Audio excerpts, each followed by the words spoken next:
Amados líderes, sejam bem-vindos à aula número 109 da rubrica Minutos de Saber, que hoje terá como tema liderança e gestão estratégica. Este espaço, Minutos de Saber, é uma sala concedida pela Academia de Liderança que visa transmitir aulas de liderança através de um discurso direto com o objetivo de avivar o espírito de liderança que reside em si. Queremos assim estimular, provocar, despertar, consciencializar, empoderar, treinar. Queremos assim permitir com que haja uma partilha, pois aprendi há pouco tempo que aquele que dá ou aquele que doa é aquele que mais recebe de volta através de um recebimento, um enriquecimento espiritual e não material. Então que não para aqui neste contato, esta onda, esta roda de doação, mas também por sua vez desafio ao receber esta ferramenta, este conhecimento, possa pôr em prática e também repassar para as demais pessoas à sua volta. Antes de nós darmos atenção ao tema de hoje, vamos recuar uma semana para nos lembrarmos o que nós estudamos na edição número 108, que teve como tema o líder imperfeito. Sobre esse tema, o líder imperfeito, nós definimos como questão de partida a seguinte: como é que nós podemos desconstruir a imagem de um líder herói e celebrar a imperfeição? Associada a esta questão de partida, nós definimos a seguinte hipótese positiva: o líder faz da sua vulnerabilidade uma fonte de força através da dependência de Deus. O pensamento positivo que nós formulamos associado a isto é que Deus usa pessoas improváveis para colocá-las em posição de liderança. Na fase de desenvolvimento de informação, nós passamos por 5 principais pontos. O primeiro é que o líder imperfeito se conhece a si próprio. Segundo, o líder imperfeito reconhece a grandeza nos outros. Terceiro, o líder imperfeito demonstra amor. Quarto, o líder imperfeito faz promessas públicas.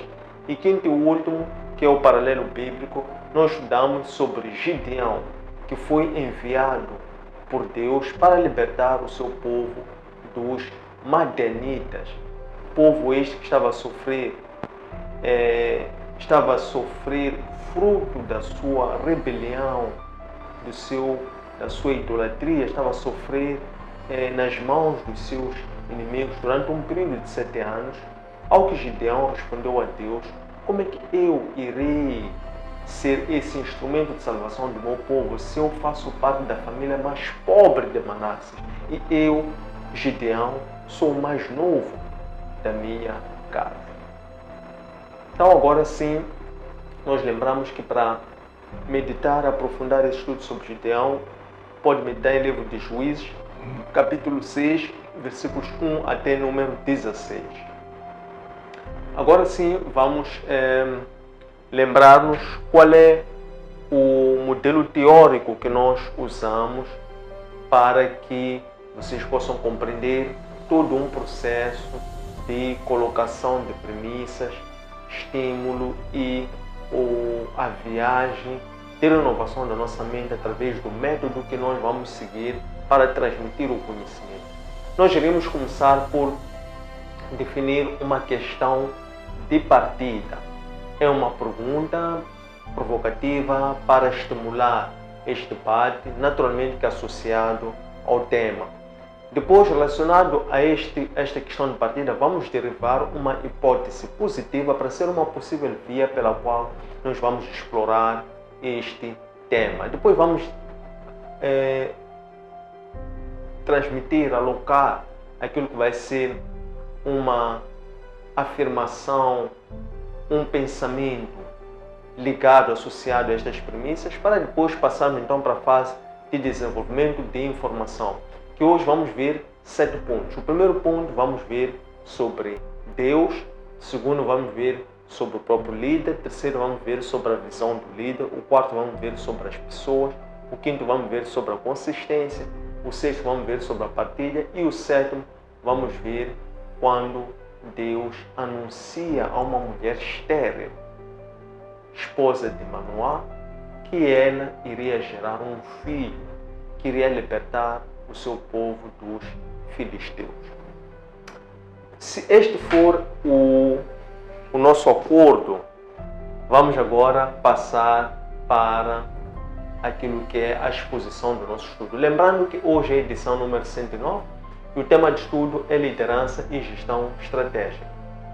A questão de partida que nós vamos trazer para o nosso estudo de hoje é a seguinte: como é que o líder estabelece as bases para o crescimento e expansão do negócio, do projeto, da atividade? Derivada desta questão, nós, como hipótese positiva, dizemos que uma liderança movida com propósito obstina-se a impactar e a deixar legado.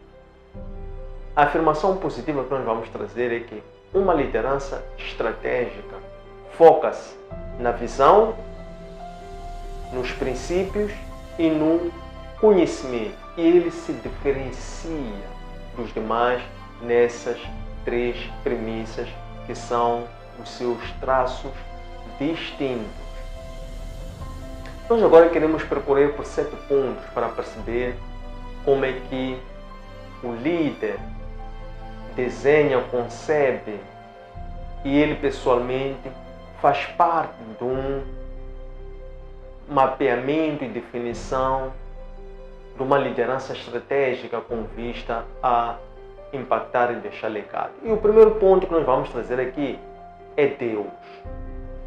Tudo parte de Deus. Porque Deus é quem é o Todo-Poderoso. Deus é o nosso Criador. Todo líder revestido de autoridade está para, em primeiro lugar, prestar contas ou está, em primeiro lugar, para servir a Deus. Consequentemente, antes de iniciar qualquer liderança, há um momento de ruptura, onde a pessoa adquire a consciência de que é líder.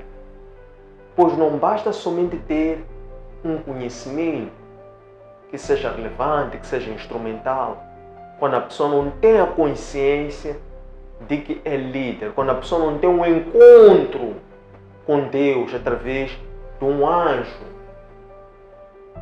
através das escrituras sagradas, quando a pessoa tem um encontro pessoal, uma teofania, aonde a pessoa desperta, consciencializa-se que a pessoa tem uma missão, tem um propósito. Então tudo parte de Deus. É Deus quem transmite esta imagem, transmite, endossa esta responsabilidade. E a partir de então a pessoa passa a buscar saber mais. Porque Deus somente dá-lhe uma imagem. Você já tinha conhecimento, mas você não tinha consciência que era líder tão pouco, até onde é que aquele conhecimento poderia lhe levar. Ou como então você poderia associar o conhecimento à sua vida para servir a Deus. Porque ainda Deus não deixou a ti e não te levantou como líder. Então, a partir do momento em que você já tem essa consciência, você busca então saber mais, busca desenrolar este rolo compensado que Deus lhe deu. Então, aqui inicia-se uma trajetória de busca por intimidade e comunhão com Deus, para que Deus então possa te revelar aquilo que é, por um lado, a sua vontade revelada e, por outro lado, aquilo que é a sua vontade secreta. Em segundo lugar, é o próprio líder, é a pessoa em si. Significa que, desde então que a pessoa busca por essa intimidade e comunhão, A pessoa faz isso como?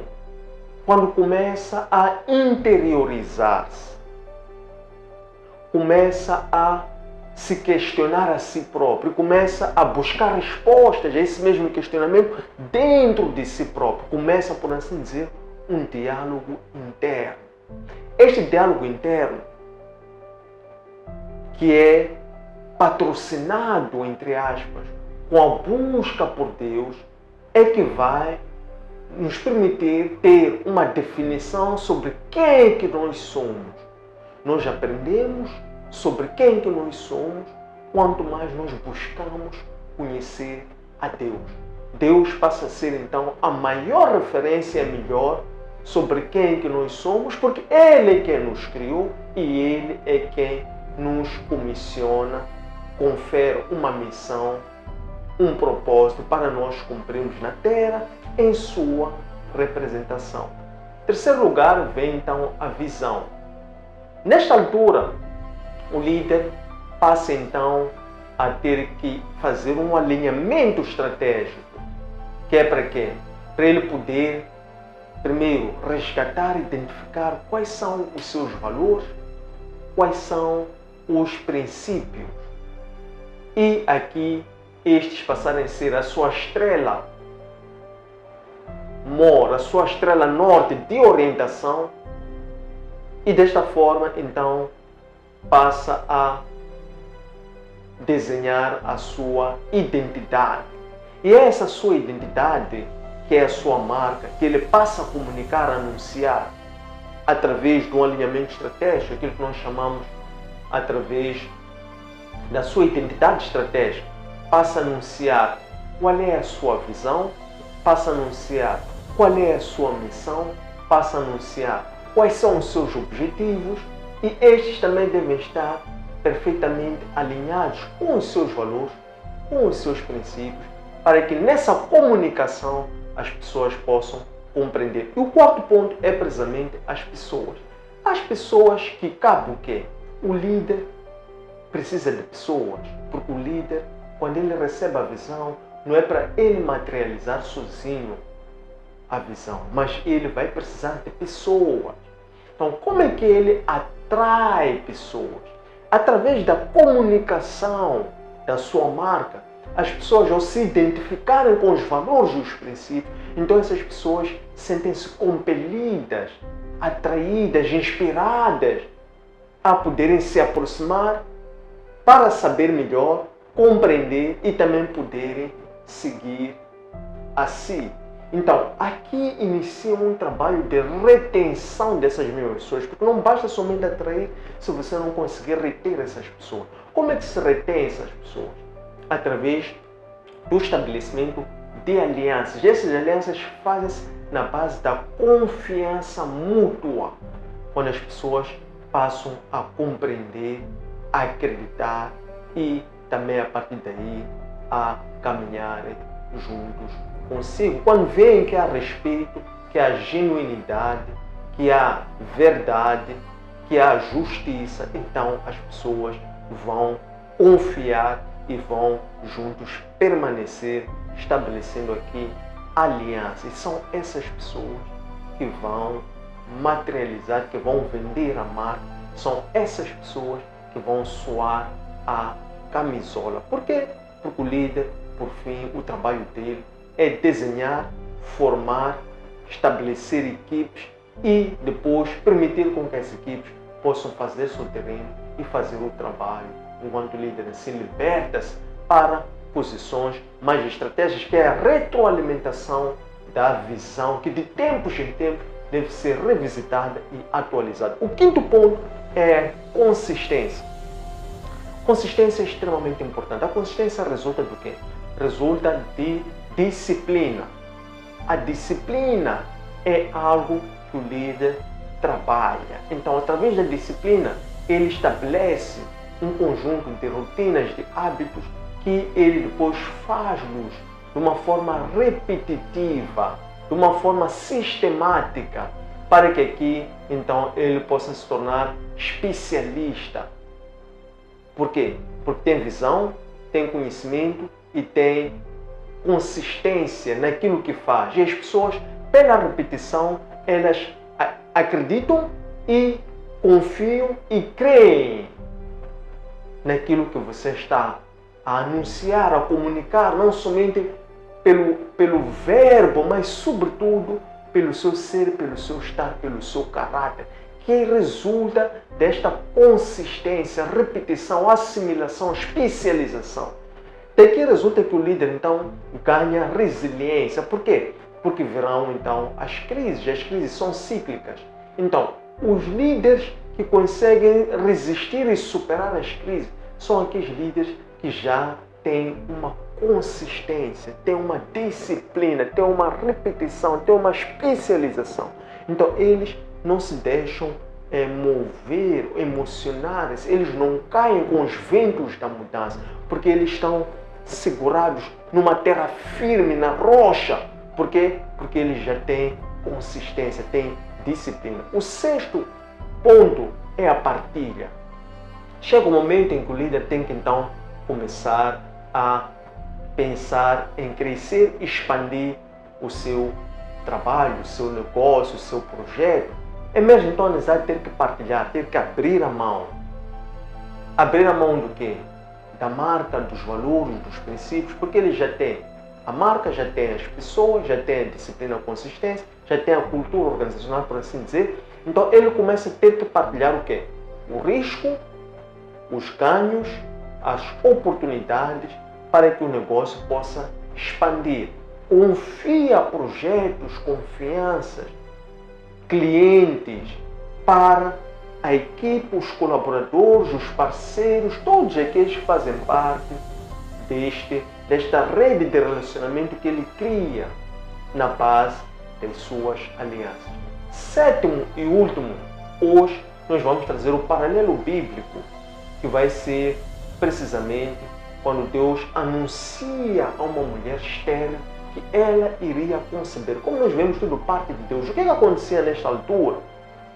O povo de Deus, o povo de Israel, estava a ser hostilizado pelos filisteus devido à sua rebelião, devido ao fato do povo ter se distanciado de Deus. O povo tinha adotado idolatria, o povo tinha abandonado a lei de Deus, já tinha abandonado a aliança, tinha quebrado a aliança com Deus. Então Deus entregou o seu povo nas mãos dos seus inimigos filisteus. Filisteus estavam a escravizar o seu povo durante um período muito extenso, muito longo. Estamos a falar de um período fala-se de 40 anos. O que Deus faz?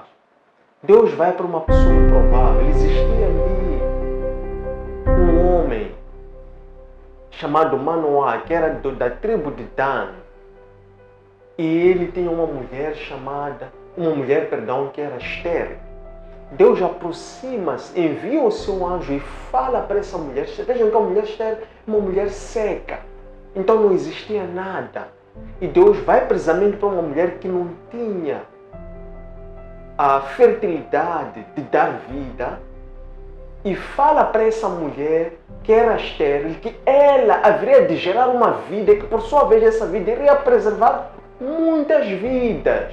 Então ela fala para uma mulher estéril que ela tinha que a partir de então se resguardar. Ela tinha que fazer um voto nazireno, um voto de nazireado. Por quê? Porque ela tinha que se abster de comer comidas impuras e de beber vinho ou bebidas fortes, porque ela iria conceber um filho, que esse filho iria ser nazireu de Deus, para que esse filho fosse ser usado por Deus para libertar o povo de Deus da escravidão, da opressão dos seus inimigos filisteus.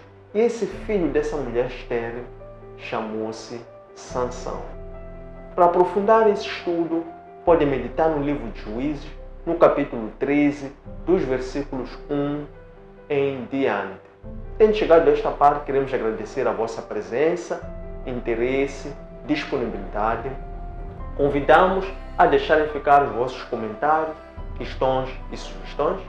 E não se esqueçam de fazer like a este conteúdo e também de subscreverem as nossas páginas para que não percam nenhuma novidade. Sempre que fizermos uploads, irão receber o alerta de novos conteúdos.